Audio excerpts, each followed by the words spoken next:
သူများတချင်းကိုဆိုပြီးလေးစားမှုမရှိတဲ့စိုင်းရင်မိုးကိုဒေပြောလာတဲ့အဆိုတော်ရင်းရင်အောင်ပရိသတ်များအားလုံးပဲမင်္ဂလာပါရှင်သူများတချင်းကိုတီးဆိုပြီးသူများကိုစော်ကားတဲ့စိုင်းရင်မိုးဇက်ကိုဒေပြောလာတဲ့သူကတော့အဆိုတော်ရင်းအောင်ပဲဖြစ်ပါတယ်စိုင်းရင်မိုးဇက်အဖွဲ့ဆိုရင်ပြီးခဲ့တဲ့ရက်သက်တစ်ပတ်အနည်းငယ်ကမှအဆိုတော်မင်းစီသူရဲ့တချင်းကိုခွင့်ပြုချက်မရပဲတီးဆိုဖျော်ပြခဲ့လို့ပြဿနာတက်ကဖြေရှင်းခဲ့ရတဲ့တာရကရှိထားပြီးသားဖြစ်ပါတယ်ဒါပေမဲ့ဒီလိုအမားမျိုးကနေသင်ခန်းစာမယူနိုင်ခဲ့ပဲအခုတခါမှလည်းအဆိုတော်ရင်းအောင်ရဲ့နာမည်ကြီးတေးသချင်းတစ်ပုဒ်ဖြစ်တဲ့မင်းမီတော့အဆိုတော်မှာပဲဆိုတဲ့သချင်းကိုသူတို့ဇက်အဖွဲ့ကလူရှင်တော်တွေက TV ကနေဓာတ်ရိုက် live ထုတ်လွှင့်နေတဲ့စီးပွားဖြစ်ဖျော်ဖြေပွဲကြီးမှာကွန်ပျူတာတစုံတရာမတောင်းခံမဲ့ထပ်မံတီးဆိုခဲ့ကြပြန်ပါတယ်ဒီကိစ္စမှာမူရင်းဖန်တီးရှင်ဖြစ်တဲ့ရင်းအောင်ကိုအစိုးရဆုံးဒေါသထွက်စေခဲ့တာကတော့တချင်းကိုခွင့်ပြုချက်မဲ့ယူသုံးတဲ့ကိစ္စတစ်ခုတည်းကြောင့်လည်းမဟုတ်ပါဘူးအဲဒီလောက်ရအပေါ်မှာကာကွယ်ပြောဆိုပေးနေကြတဲ့စိုင်းရင်မိုးဆက်အဖွဲ့ရဲ့ပရိသတ်တချို့ရဲ့အသိဉာဏ်ခေါင်းပါလာတဲ့အမှတ်ချက်တွေကြောင့်ပဲဖြစ်ပါတယ်။ကိုအောင်ပြီးတဲ့အဖွဲ့ကမာယွန်းစွာလှုပ်ဆောင်မရင်ဝိုင်းဝန်းတောင်းပန်ရမယ့်အစား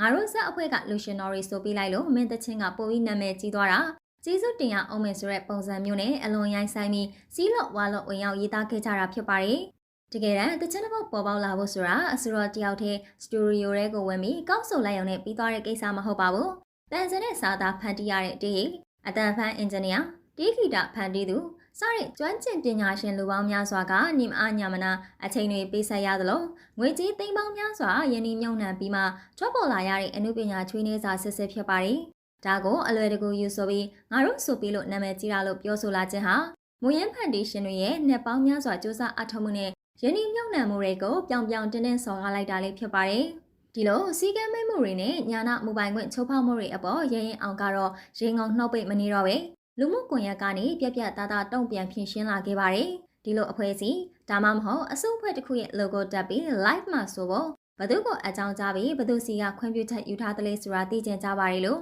သူကဓာတ်ရိုက်မေးခွန်းထုတ်ခဲ့ပါတယ်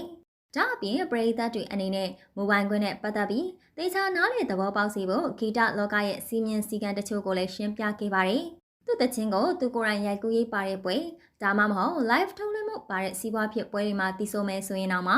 အဆိုပါတချင်းကိုဖန်တီးပေးခဲ့တဲ့ music producer တွေကိုမဖြစ်မနေအကြောင်းကြားရပြီးသူတို့ရတဲ့ရထိုက်တဲ့ရဂိုင်နှုန်းကိုတေချာပေးချေရပါတယ်လို့ဆိုပါတယ်။ဒါဟာနိုင်ငံတကာဂီတလောကမှာလည်းကျင့်သုံးနေတဲ့အခြေခံစည်းမျဉ်းတစ်ခုဖြစ်ပါတယ်။ရဲရအနေနဲ့အမှုပညာရှင်အချင်းချင်းနားလည်မှုရှိပါတယ်။သူတချင်းတွေကိုစီးပွားဖြစ်မဟုတ်တဲ့ရိုက်ကူးကြီးမပါတဲ့အနေကအသေးစားဖျော်ဖြေပွဲလေးတွေမှာတီးဆိုဖို့လာရောက်ခွင့်တောင်းမယ်ဆိုရင်ကြီးကြီးဖြူဖြူတီးဆိုခွင့်ပြုလို့ရှိပါတယ်။ဒါပေမဲ့အခုလိုမျိုးစီးပွားဖြစ်လိုက်လွှင့်တဲ့ပွဲကြီးတွေမှာအလွယ်တကူခိုးယူသုံးတာမျိုးကိုတော့အခုရောနောက်မှာပါလုံးဝနားလည်ပြီးလို့မရနိုင်ကြောင်းနဲ့မိမိရဲ့တခြင်းတွေကိုရှုံသုံးခွင့်မပြုကြောင်းကိုပြတ်သားစွာတားမြစ်သွားခဲ့ပါတယ်။သုံးသပ်ရရင်အနုပညာရှင်တွေရဲ့ညာနာပိုင်ဆိုင်မှုကိုတန်မိုးထားလေးစားတတ်တဲ့ယဉ်ကျေးမှုတရက်မြန်မာနိုင်ငံမှာအမြင့်တွေလာဖို့အလွန်လိုအပ်နေပြီဖြစ်ပါတယ်။ပရိသတ်တို့အနေနဲ့ရောခွင့်ပြုချက်မရပဲသူများတခြင်းကိုတီးဆိုခဲ့တဲ့စိုင်းရင်မိုးနဲ့ဇက်ဝဲပေါ်ဘယ်လိုမျိုးထင်မြင်မိကြလဲဆိုတာကောမန့်မှာပြောပြပေးခဲ့ကြပါအောင်ရှင်။